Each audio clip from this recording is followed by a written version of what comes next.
मी हे पाऊल उचलत आहे याचा जिम्मेदार फक्त सुजित जमादार हा आहे.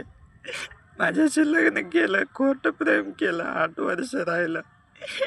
माझ्याशी लग्न करून मला इथं घर करून ठेवला. मला कुठं जाऊ देत नव्हता, येऊ देत नव्हता. माझं सगळं माणसं तोडलं. माझ्या जोगती समाजापासून मला लांब ठेवला. पण आता तो दुसरा लग्न करतोय. माझं हे सगळं व्हायचं जिम्मेदार फक्त तोच आहे. खूप त्रास व्हायला आहे मला. कुठं गणगोतमध्ये जाऊ देत नाही, येऊ देत नाही.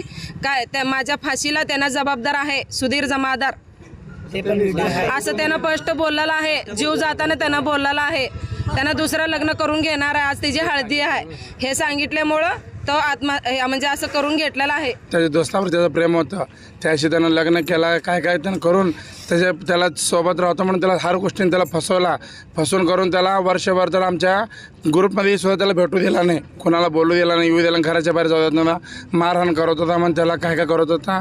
परत त्यानं आज लग्न करून गेलं आहे सुधीर जमादार म्हणून. त्याच्यामुळे हे सगळं झालेलं आहे. आणि त्याची सगळं त्यांनी व्हिडिओ पण केलं, मराठीच्या अगोदर सगळे व्हिडिओ केलेले आहेत. ते व्हिडिओसुद्धा आमच्याकडे आहेत. तुम्ही याच्यावर लवकरात लवकर काय पण कारवाई करा.